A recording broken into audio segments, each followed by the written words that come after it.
네, 오늘의 일발장전 시작합니다. 일발장전의 두 기둥이죠. 최고의 주식 전문가 두 분과 함께합니다. 김영민, 김준호 MBN 골드매니저 모셨습니다. 안녕하십니까? 반갑습니다. 자, 먼저 프리마켓 업앤다운 보도록 하겠습니다. 업쪽에는 농심이요. 어제 애프터마켓 상한가를 찍은 처음 봅니다. 범한 퓨얼셀도 보이고 있고요. 이제 하방 쪽에서도 종목이 보이고 있는데요. 영민 매니저, 네. 범한 퓨얼셀 갈게요. 어제 일발이 두산 퓨얼셀이었었고요. 수소 수소전지뿐만이 아니라 SOFC, 범한 퓨얼셀은 또 잠수함도 있죠. 맞습니다. 갈까요? 네. 일단 제가 이제 어제 아침에 그 두산 퓨얼셀을 말씀을 좀 드렸던 이유는 결국은 뭐 수소 연료전지 어제 또 공교롭게 이재명 대통령께서 취임 100일 이제 기자회견 하면서 또 신재생 에너지에 대해서 다시 한번 좀 강조를 해드렸잖아요. 이게 뭐 우열을 따지기는 좀 힘들지만 신재생 에너지 중에 가장 친환경적인 에너지가 수소 쪽이에요. 네. 어제도 말씀드렸던 것처럼 CO2를 흡입을 해가지고 산소를 이제 O2를 이제 배출하는 게 바로 수소 쪽이기 때문에 연료전지 특히나 지금 이슈가 되고 있는 건 광범위한 이제 AI에 대한 이제 투자 그걸로 인한 이제 에너지 이제 전력원이 이제 수급난이 생길 게 뭐 자명하고 그걸 어떻게 이제 해결을 할 것인가. 아마 그런 고민에서 어제 이재명 대통령께서 대규모 원전 지으려면 10년, 15년 걸리는데 이게 되겠느냐. 그래서 태양광, 풍력 뭐 이런 신재생 에너지 믹스로 이제 같이 가야 한다. 이런 이제 주장을 좀 펼치신 거거든요. 그러니까 수소 연료전지 종목들이 이제 주목을 받은 이유도 딱 이제 그 대목 때문이라고 이제 보시면 되거든요. 발전 효율이 이제 좀 굉장히 좀 높고 그다음에 이제 단지를 이제 조성하는 것 자체가 뭐 대규모 원전이나 SMR에 비해서도 굉장히 좀 짧은 주기로 이제 만들어낼 수 있기 때문에 수소 연료전지가 이제 각광을 받는다. 거기다가 이제 범한 퓨얼셀은 최근에 캐나다 이제 60조 원 정도 규모의 잠수정 사업, 그 잠수정에도 들어가는 게 바로 수소 연료전지 이제 엔진하고도 또 관계가 있기 때문에 아마 그런 부분들이 이제 같이 부각이 되면서 범한 퓨얼셀이 이제 급등이. 어제 제가 아침에는 두산 퓨얼셀을 공략을 했고 오후에는 범한 퓨얼셀을 공략을 했는데 어제 이제 범한 퓨얼셀은 거의 상한가 근처까지 갔고 어제 종가 대비해서 지금 프리에서 또다시 거의 10% 가까이 이제 급등이 나오고 있는 상황이라고 보시면 되겠습니다. 그래서 두산 퓨얼셀도 올해 수주가 계속 좀 늘어날 가능성이 높고 두산 퓨얼셀은 지금 프리에 뭐 거래가 안 되고 있긴 합니다만 어쨌든 오늘도 저는 긍정적인 흐름이 예상된다. 왜냐하면 최근에 이제 박스권 상단으로 작용했던 3만 원짜리를 어제 굉장히 이제 강한 거래 1000만 조가 넘는 이제 거래가 붙었거든요. 강한 거래를 붙이면서 이제 고점을 좀 뚫었고 국내 시장뿐만 아니라 미국 내 이제 연료전지 시장에 대한 어떤 수주 기대감, 우리가 원전이나 뭐 이런 것들이 움직였던 전력 인프라 움직인 거하고 똑같은 논리라고 보시면 될 것 같아요. 미국에서도 이제 블룸 에너지를 포함해서 수소 에너지 기업들이 또 대안으로 이제 떠오르고 있는 것처럼 두산 퓨얼셀은 미국 내 데이터 센터를 이제 광범위하게 이제 짓게 되고 그에 따른 이제 수소 연료전지 이제 수혜로 사실상 이제 부각이 좀 되기 시작했다. 그래서 저는 본격적인 이제 상승 랠리가 시작됐다라고 보여지기 때문에 두산 퓨얼셀은 3만 원대 아래로 만약에 단기 조정이 좀 들어오면 여전히 저는 매수 관점을 좀 가능하고요.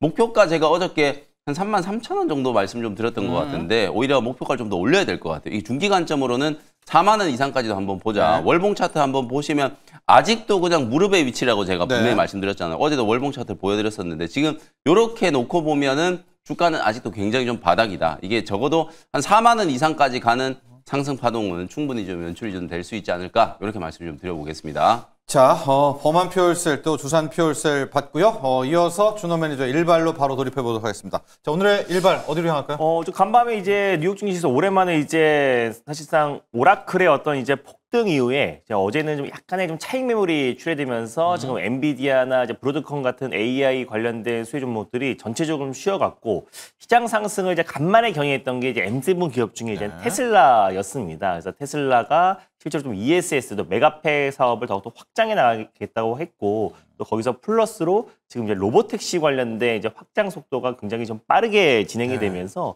그 기대감이 적용되면서 한 6% 정도 상승 흐름 나와줬거든요. 그래서 국내에서 이제 자율주행에 좀 직접적인 수혜 기업은 몇 종목이 안 돼서 다시 한번 SOS랩을 한번 탑픽 종목으로 들고 와봤습니다. 그래서 원래 한 스마트 레이더 시스템을 들고 올까 했었었는데 거래 대금 자체가 평상시에 너무나 안 되고 하루 거래 대금이 10억 미만이라 그래서 SOS랩이 좀 의미가 있고 거기다가 사실 우리 국내 자율주행 기업들은 그래도 좀 매력적인 거는 자율주행에만 국한된 게 아니라 그 센서가 스마트 팩토리와 그리고 실제로 로보틱스에도 같이 적용이 되기 때문에 결국 이제 센서 기업들을 이제 볼 때가 됐다. 최근에 로봇 섹터가 이제 노란봉투법 통과 이후에 이제 본격적인 어떤 순환 매장세가 이어지고 있잖아요. 네. 특히나 SOS랩 같은 경우도 현대 로보틱스와 이제 손을 잡고 고정식 라이다를 공급하고 있는데 그게 지금 이제 삼성전자의 자회사인 시메스에도 공급되고 있고요. 그리고 실제로도 지금 현대 로보틱스의 AMR 물류 이동 로봇에도 공급이 되고 있기 때문에 실제로 지금 이제 물류 자동화 그리고 전동화율이 끌어올리는 과정에서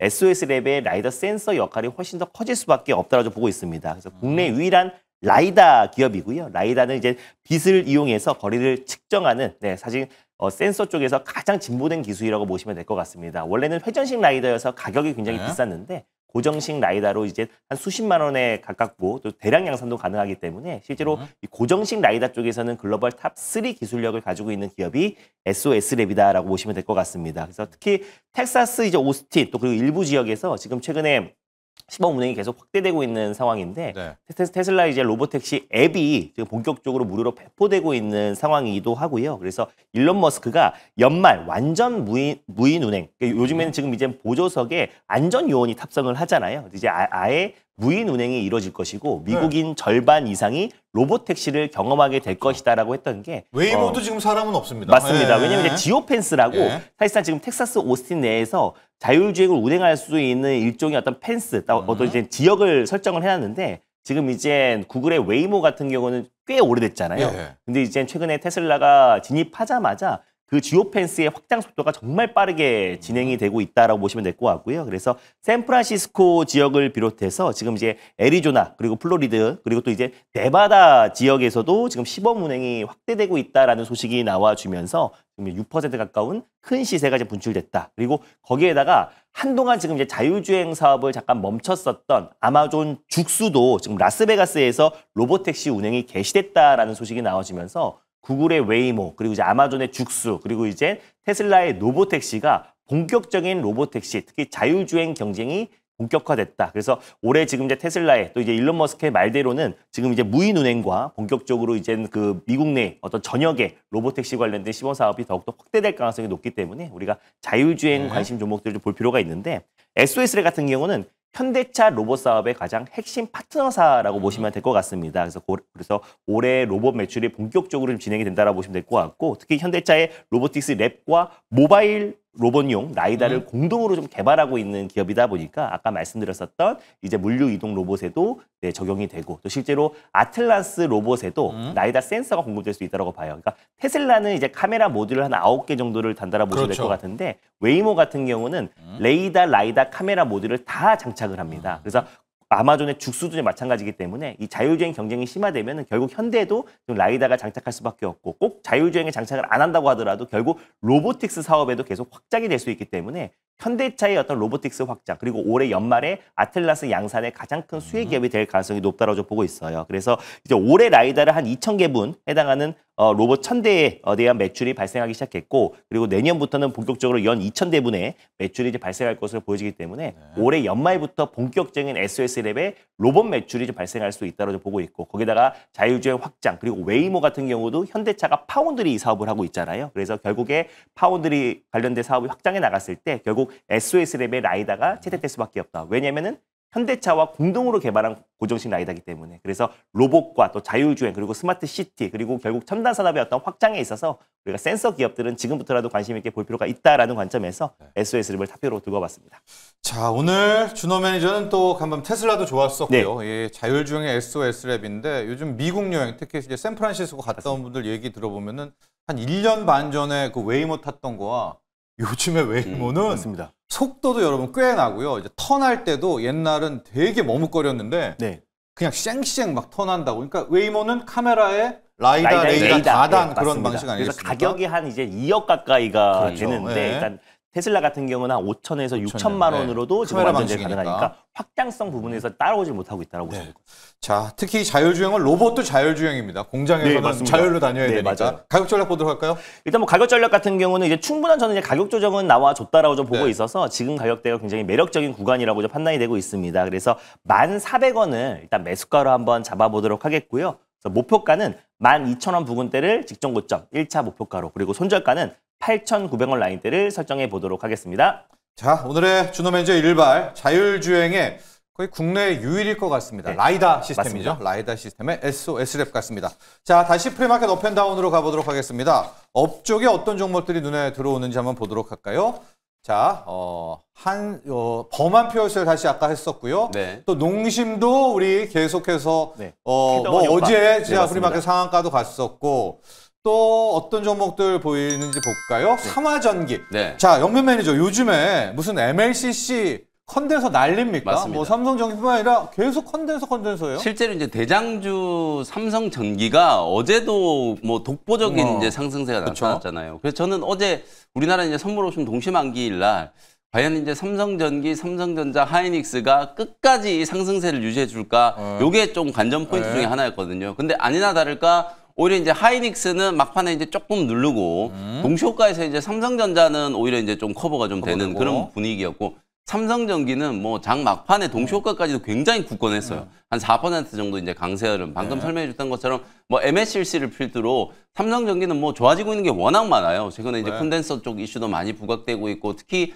전기는 또 이제 카메라 쪽 이슈도 이제 다시 네. 부각점 되고 있는 그런 단계라고 보여지기 때문에 이 부품단의 이제 종목들도 흐름이 이제 완전히 좀 달라지고 있다. 어제 또 준호 매니저가 소개했던 종목이 LS? 캐패시터 뭐 네. 이런 종목들 축전지. 소개했잖아요. 네. 축전지. 네. 그런 거 이제 어떻게 보면 이제 했어요? 비나텍이라는 종목이 움직이고 삼화전기도 또 관련된 이제 기업이거든요. 똑같은 이유 때문에 주가가 이제 움직이고 있다라고 보시면 될 것 같아요. 삼화 콘덴서도 최근에 이제 주가 흐름이 좀 좋았었거든요. 그러니까 이런 부품단의 종목들 전기차 진영의 종목들 흐름은 안 좋지만 삼화 콘덴서나 삼화 전기 같은 이런 기업들이 살아나고 있다라는 거. 어쨌든 이게 수요단에서 뭔가 이제 긍정적인 변화가 나타나고 있지 않으면 이런 식의 이제 흐름이 나오질 않거든요. 거의 일주일 내내 지금 주가가 바닥권에 한 24,000원대 머물러 있던 게 순식간에 지금 30~40% 이제 급등이 좀 나오는 그런 상황이기 때문에 34,000원대 이제 가격을 좀 회복하고 있다. 또 가뜩이나 간밤에 또 테슬라가 뭐 자율주행 로보택시 뭐 이런 것들 이슈로 주가가 이제 좀 강하게 예. 좀 상승을 했기 때문에 오늘은 뭐 자율주행이라든지 또 전기차향 관련된 이제 부품 수혜주들 MLCC죠. 예. 이 배터리는 여전히 지금 조금 무거운 흐름이잖아요. 그러니까 오히려 배터리가 못 가니까 MLCC라든지 캐패시터라든지 이런 이제 전기차용 부품주들 쪽에 이제 수급이 좀 들어가고 있는 움직임이 이제 포착되는 게 이번 주 우리 국내 증시의 이제 조금 특징적인 흐름이다. 그 중에 하나 이제 삼화전기가 오늘 또 프리마켓에서도 무려 7%나 네, 강하게 그러네요. 상승이 좀 들어오고 있다. 이렇게 보시면 되겠습니다. 자, 삼성전기, 삼화 컨덴서, 또 삼화전기 또 분석도 해주셨지만 이제 데이터, AI 맞습니다. 서버 데이터는 전류가 꾸준히 그렇습니다. 흘러야 되니까 이 전류 테크닉이 굉장히 중요합니다. 모았다가 네. 풀고 아니면 모았다가 한꺼번에 때리고 이 MLCC 또 캐패시티 이런 부품단에 종목 함께 움직인다는 것도 보긴 하시고요. 또 업앤다운 프리마켓 또 가보도록 하겠습니다.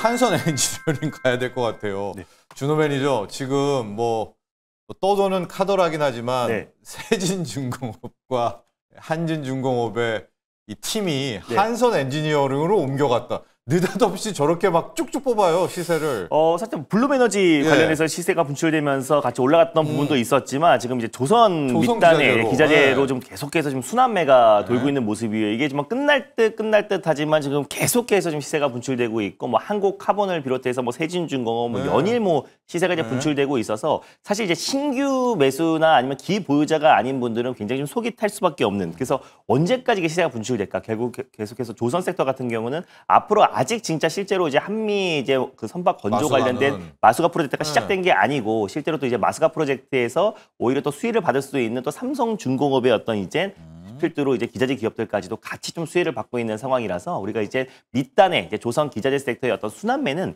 당분간 계속 좀 이어질 수밖에 없다라고 보고 있고요. 특히나 지금 이제 삼성중공업이 그동안 이제 미국과는 인연이 좀 없었었는데 이번에 이제 마스가 프로젝트로 본격적으로 미국 쪽에 북미 지역에 이제 매출이 좀 발생하기 시작한다고 했을 때는 또 삼성중공업도 다시 한번 컨터치포가 기대되고 그런 관점에서 최근에 H중공업 같은 경우도 연일 시세가 분출되고 있는 것도 MRO 쪽에서 결국 이제 한진중공업도 지금 미국 쪽에 이제 본격적으로 진출을 한 상황이다 보니까 같이 좀 영향을 받을 수 있다. 그래서 조선 섹터 같은 경우는 지금부터는 사실상 이제 뭐 고점이나 뭐 아니면 이제 목표가를 설정하는 건 크게 의미가 없다라고 보고 있고요. 트레이닝 관점으로 계속해서 이제 빠른 순환매가 유입되고 있기 때문에 오히려 이제 그날 시세가 분출된 기업들을 쫓아가기보다 아직까지 조선 기자재 안에서 상승폭이 좀 제한적인 기업들을 오히려 조정이 나와주거나 아니면 쉬어가는 흐름들을 우리가 들어갔을 때 오히려 그 순환매 안에서 계속해서 좀 그 수익을 챙기지 않을까라고 보고 있습니다. 삼성중공업 이야기는 주셨지만은 이제 그거 보다가 밑단에 기자재 보면 맞습니다.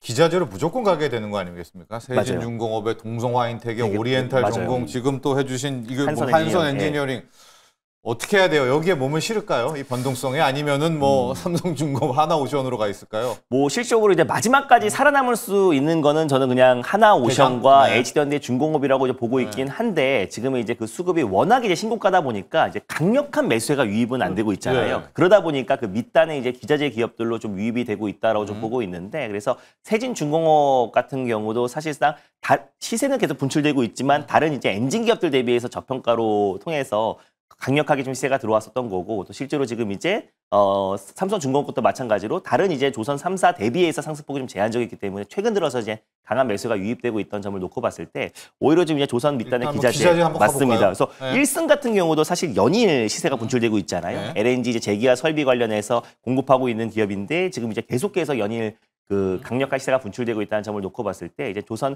밑단 그 기자재 쪽에서 여전히 뭐 본행제라든지 아니면 이제 삼성중공업에 직접적으로 공급하고 있는 설비 그 투자 관련 종목들을 관심 있게 볼 필요가 있지 않을까 좀 보고 있고 다만 이제 이거는 어느 정도 좀 단기 트레이닝 관점으로 대응이 가능하신 분들이 접근하시는 게 좋고 이제부터 이제 뭐 중장기적인 관점으로 들어가기에는 좀 변동성이 좀 클 수 있다라는 거 참고하셨으면 좋겠습니다. 나는 트레이더다. 네? 나는 남자고 나는 선수다 하는 분을 일단 기자재 쪽에 뭐 상한가가 톡톡 나오니까 이거 눈앞에서 놓칠 수는 없지 않겠습니까? 또 그런 포인트도 짚어주셨고요. 자, 여러분 이 세 종목을 일단 프리마켓에서 한번 보고 저희가 이슈로 가보도록 할 텐데요. 두산에너빌리티, 또 한화솔루션, CS윈드 이 세 종목을 한번 저희가 보면서 오늘의 이슈로 가보도록 하겠습니다. 혹시 이 세 개를 볼 수가 있을까요? 지금 프리마켓에서 종목을요. 두산에너빌리티가 지금 1%대 하락이고요. CS윈드가 2.3%대 상승, 또 하나솔루션이 2%대 상승입니다. 자, 저 세 종목을 이렇게 함께 좀 비교하면 더 좋을 텐데 저거는 그래픽이 안 나올 것 같고 아마도 저 세 종목의 엇갈린 흐름은요. 영민 매니저. 네.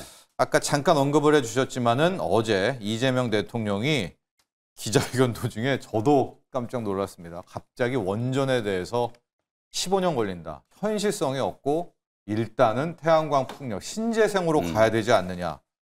이 정도 발언이면 이거 에너지 정책 대전환 아닙니까? 이제 이런 반응이 속속 나오고 있었어요. 그러면서 이제 흐름 나오고 오늘 아마 조금 더 관련한 시세들을 보여줄 것 같은데 어떻게 해석해야 됩니까? 지금 뭐 가뜩이나 지금 프리마켓에 뭐 모든 업종이 분위기가 좀 좋은데 두산 에너빌리티만 지금 약간 파란불을 좀 켜고 있어요. 어제도 마찬가지였죠. 어제도 기관 외국인들 수급이 굉장히 좀 강했는데 두산 에너빌리티는 또 하락 마감을 했잖아요. 이재명 대통령이 이제 취임 100일 이제 기자회견을 할 때 나왔던 발언이 저는 상당 부분 좀 영향을 좀 미쳤다라고 보고 뭐 현실에 맞는 이제 적절한 얘기를 저는 하신 거라고 봐요. 다만 이제 대규모 원전 지을 때 보통 한 10년, 15년 걸리잖아요. 짧게는 한 7, 8년 정도면 또 한 2기가와트 정도는 이제 좀 지을 수 있고요.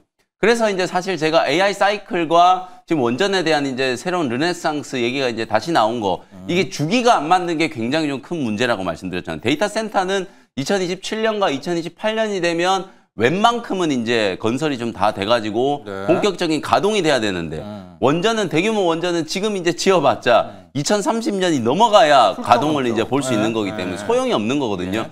그래서 원전 쪽에서는 대규모 원전보다는 SMR, 그나마 SMR이 한 3년에서 5년 정도 이제 공사 기간을 굉장히 좀 짧게 단축시킬 수 있기 때문에 그러면 이제 주기가 맞아 떨어지니까 우리나라도 당연히 SMR 빨리 해야 돼요. 그러니까 이재명 대통령께서도 원전이 안 된다라는 것보다는 그 AI 사이클과의 에너지 수요에 대한 이제 주기 이런 것들을 이제 감안하면 SMR 쪽은 저는 뭐 굉장한 좀 관심을 갖고 있지 않으실까. 어제는 뭐 직접 발언은 안 했습니다만 SMR 쪽은 분명히 이제 좀 관심을 좀 가지셔야 된다. 왜냐하면 이게 에너지는 효율도 효율이지만 절대적인 이제 생산량을 감안을 해봤을 때 아무리 우리가 수소 연료 전진이 태양광이니 풍력이니 해도 우리나라에도 지금 대규모 데이터 센터들이 전국 주요 지역에 다 지어진다라고 생각을 했을 때는 사실 그 에너지의 수요를 태양광, 풍력, 수소 연료 전지로 다 충당이 가능할까? 절대 불가능하거든요. 그러니까 그런 부분들을 감안하면 현실적으로 저는 대규모 원전보다는 SMR이 여전히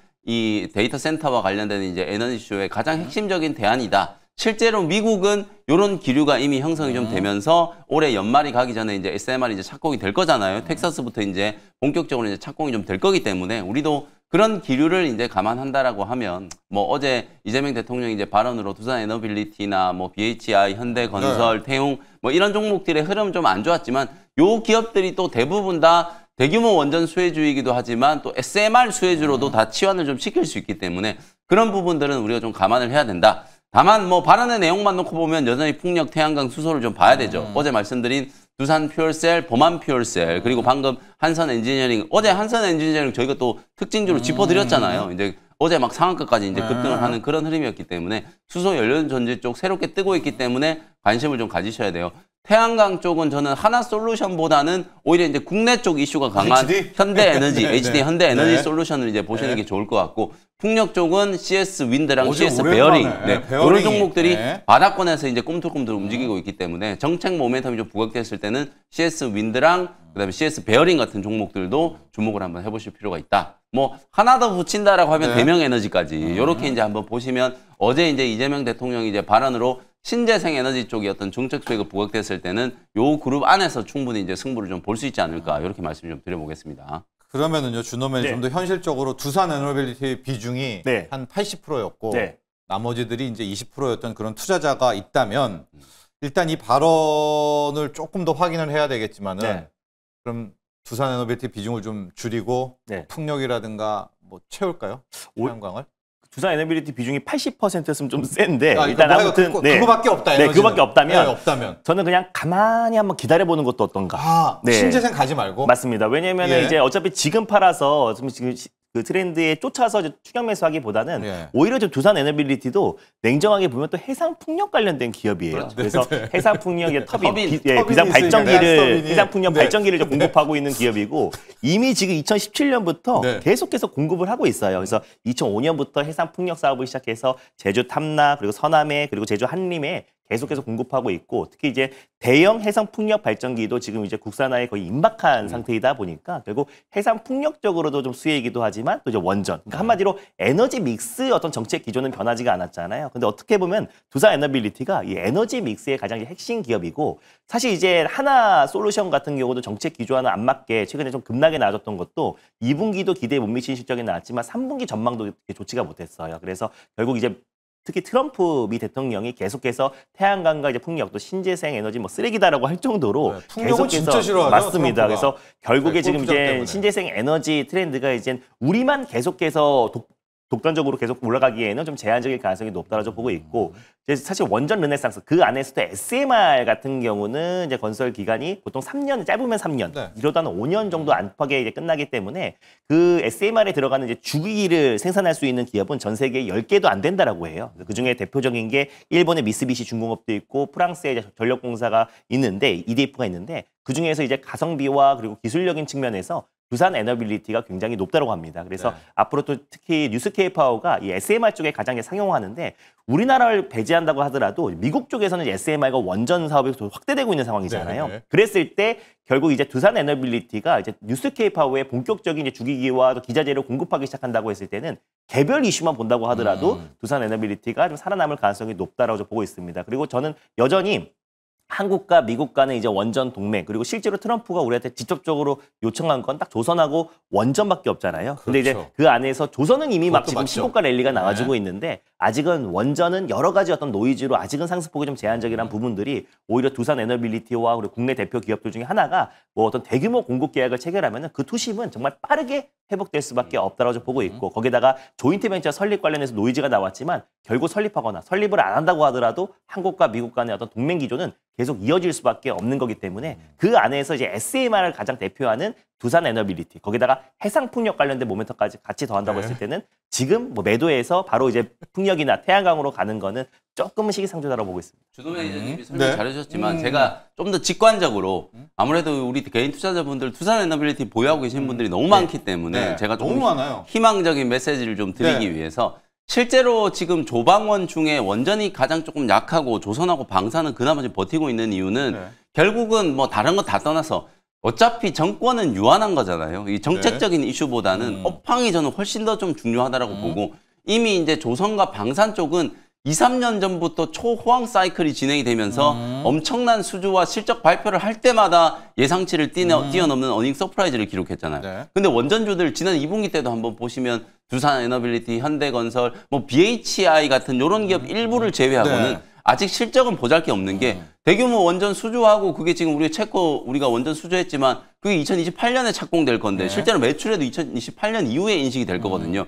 그러면 이제 본격적으로 SMR을 막 이제 수주하기 시작해가지고 그게 매출에 반영되는 시점은 빨라야 올해 4분기 네. 조금 늦어지면 내년 상반기 정도부터라고 이제 보시면 원전은 지금부터 사이클이 이제 시작되는 시작된다? 거예요. 그래서 네. 제가 차트를 좀 비교를 해드리면 하나 에어로스페이스도 기업 분할을 하고 나서 몇 개월을 쉬었냐면 거의 5개월 가까이를 주가가 안 움직였어요. 그 당시에도 하나 에어로스페이스는 실적 굉장히 좋았었거든요. 수주도 굉장히 많이 한다라고 했고 그게 이제 작년 불과 이제 딱 1년 전에 이제 일이었어요. 그 1년 전에 지금 하나 에어로스페이스 차트 한번 보시면은 굉장히 지루하게 이 왜 안 움직이나 싶을 네. 정도로 거의 5개월 이상 박스권 흐름을 보였거든요.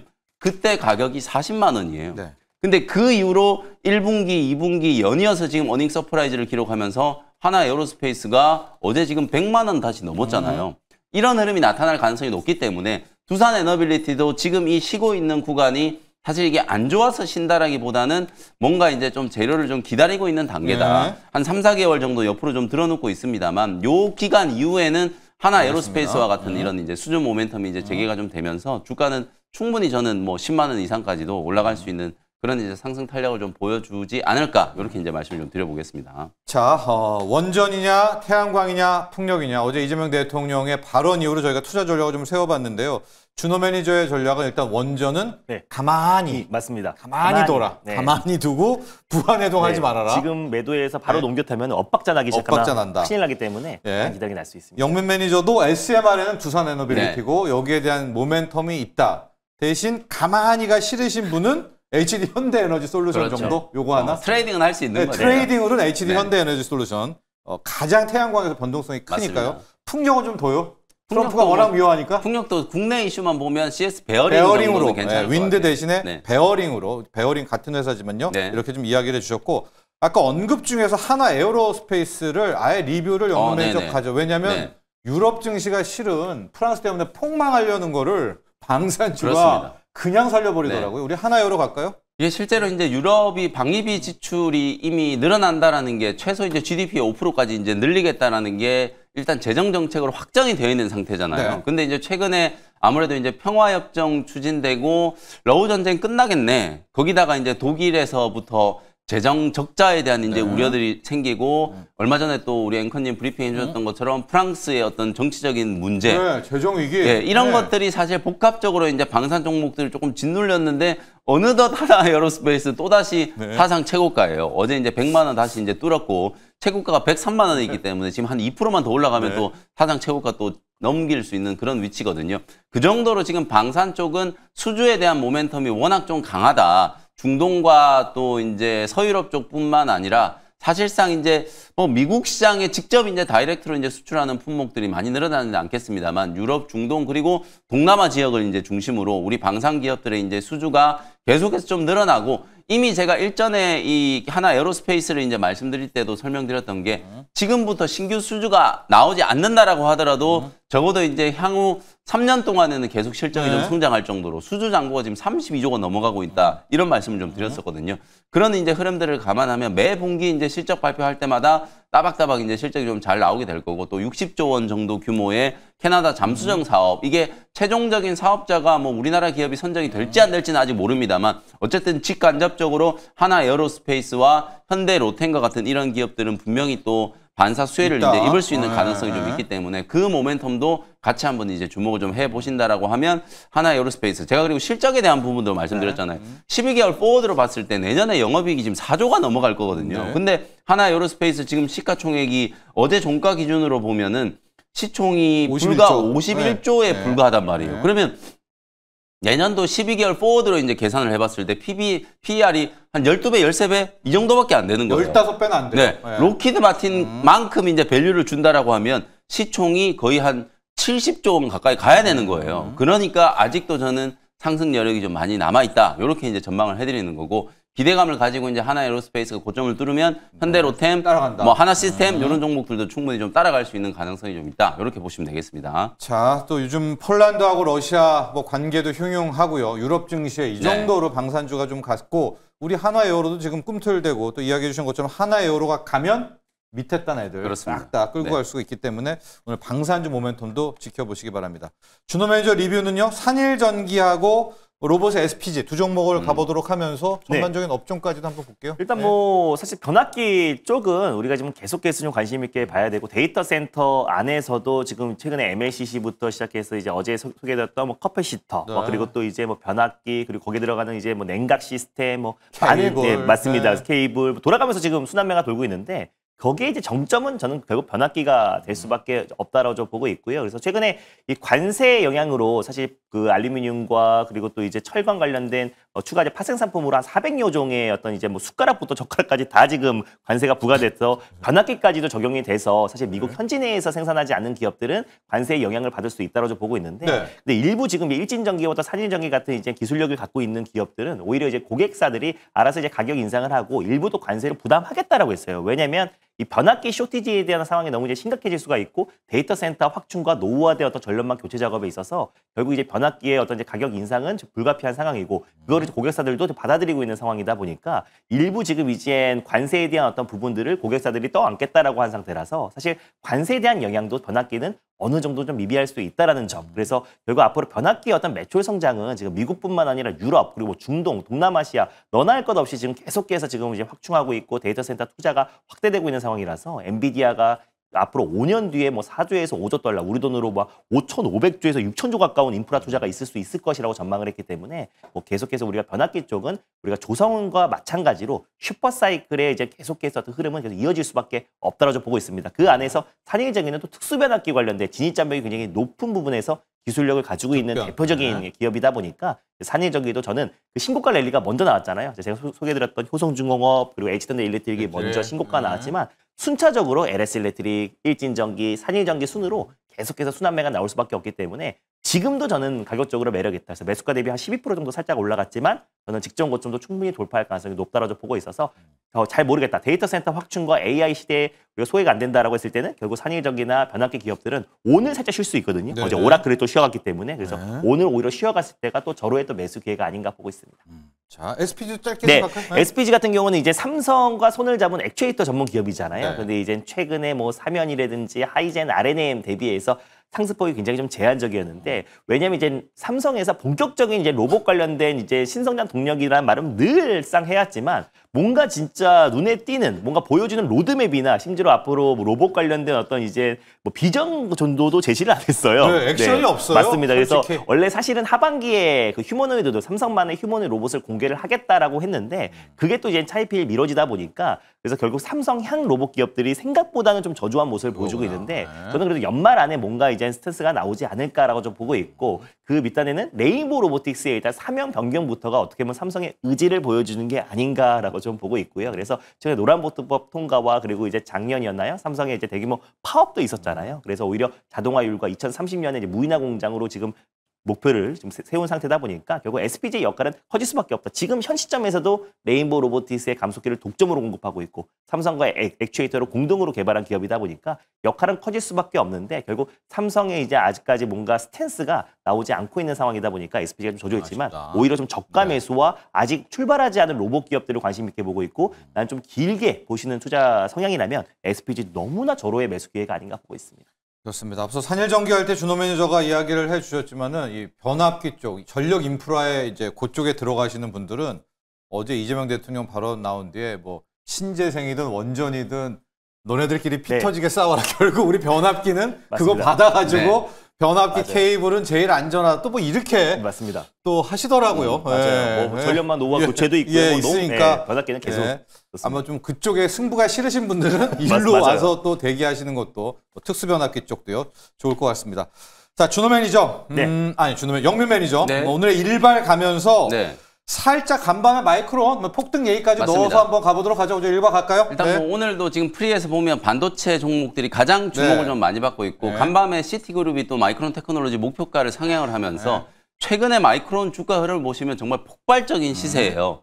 이 시가총액을 비교를 해보면 마이크론 테크놀로지가 230조, 네. 하이닉스가 마이크론보다 시총이 더 작아요. 네. 그러니까 이런 일이 일어날 수는 없다, 저는 그렇게 네. 이제 보고 사실상 이제 이건 하이닉스가 그대로 이제 미국 나스닥 시장에 똑같이 이제 상장이 되어 있다라면 시총 300조는 지금 벌써 넘어갔을 것 같다. 그렇죠. 네. 이런 생각이 네. 좀 들거든요. 그러니까 하이닉스는 여전히 좀 저평가다라는 얘기가 나오는 거고 하이닉스 지금 2분기 때 영업이익이 9조 원이 나왔잖아요. 마이크론 반밖에 안 돼요.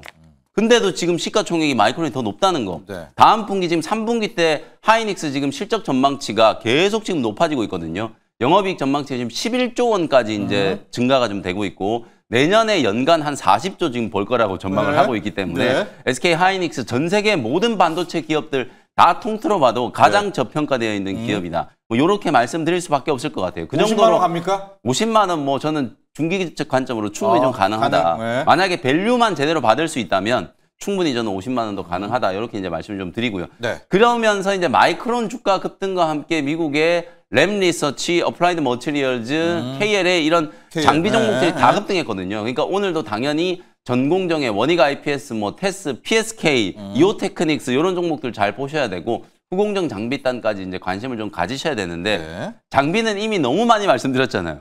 그리고 이제 그 다음 단에 이제 소재 기업들도 제가 관심을 좀 네. 가지셔야 된다라는 측면에서 오늘은 원익 QNC라는 종목을 준비를 좀 한번 해봤습니다. 네. 실제로 이제 원익 QNC는 여러분들 잘 아시는 석영유리, 석영. 네. 쿼츠 만드는 이제 기업이라고 보시면 돼요. 이게 반도체 우리 공정이 보시면 산화, 식각, 증착 이런 공정들이 다 이제 필요한데 이 공정들이 전부 다 온갖 이제 화학 약품을 이제 이용해 가지고 네. 깎아내고 잘라내고 이제 붙이고 씻고, 압착하고 네. 이런 이제 공정들이라고 보시면 되거든요. 그런 여러 이제 공정들이 진행이 될 때 그 웨이퍼의 어떤 표면 자체를 이런 공정에 이제 불순물이나 화학 물질로부터 좀 보호하고 그리고 이걸 이송할 수 있게 만드는 용기 그게 바로 석영유리 이제 쿼츠라고 이제 보시면 되거든요. 그 쿼츠를 만드는 기업이 바로 원익 QNC다. 이렇게 이제 보시면 될 것 같습니다. 그러니까 반도체 업황이 이제 살아나면 지금 이제 일반적인 레거시 이제 D램도 살아난다는 네. 얘기 많이 하고 있고 뭐 DDR5부터 해가지고 또 AI 단의 이제 수요 회복 뭐 이런 것들 얘기 나오면서 ESSD 그다음에 이제 3D 낸드 모든 부분들이 지금 다 좋아지고 있기 때문에 업황이 좋아지면 반도체 기업들은 당연히 증설 투자를 하게 되고 그 증설 투자를 하면서 출하량이 본격적으로 늘어나기 시작하면 소재 기업들의 실적도 좋아진다. 근데 지금 원익 QNC 주가 흐름 보시면은 작년부터 굉장히 부진했단 말이에요. 예. 특히 작년 하반기 때부터 실적이 막 거의 예상치를 계속 깨고 내려가면서 지금 주가가 보시면 작년 상반기 때는 굉장히 좋았어요. 6월까지는 41,000원까지 올라갔던 주가가 불과 6개월 만에 15,000원까지 폭락을 했어요. 그 정도로 소재 기업들은 반도체 이제 업황을 많이 탄다. 그리고 상반기 때까지도 사실 원익 QNC는 실적이 이제 기대치에 많이 못 미쳤거든요. 근데 하반기 이후에는 분명히 이제 좋은 실적이 나올 가능성이 상당히 좀 높다. 그래서 올해 연간 기준으로 봤을 때 한 700억 원 이상 이제 영업이익이 이제 기대가 되는 그런 상황인데 시가총액은 지금 현재 한 5,300억 정도밖에 안 되니까 예. 여전히 좀 저평가 구간이라고 볼 수 있고 사실 실적 부진의 가장 결정적인 원인은 쿼츠는 이미 지금도 상반기 때도 좀 좋았어요. 이제 반도체에 대한 이제 수요 회복이 점진적으로 이제 나타나고 있는 상황이기 때문에 본업인 쿼츠 쪽은 좋았는데 자회사 이제 미국의 모멘티브라고 하는 회사가 있거든요.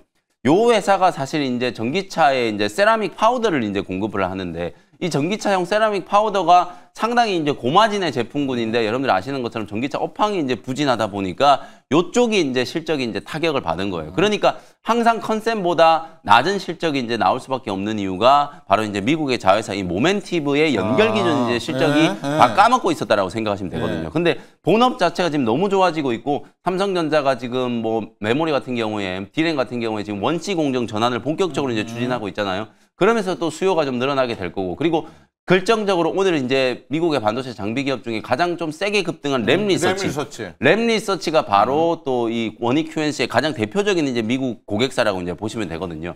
그 부분을 이제 감안을 해봤을 때 사실상 이제 D램과 레거시 부분의 이제 턴어라운드 그리고 AI 쪽의 수요 이런 것들을 이제 감안을 해보면 석영유리 이제 쿼츠에 대한 이제 수요도 굉장히 좀 빠르게 회복될 가능성이 좀 높다. 앞서 말씀드렸던 것처럼 여전히 실적 대비 이제 저평가 좀 되어 있고 특히 DDR5를 봤을 때 재고가 지금 한 3주 정도밖에 안 된다라고 하거든요.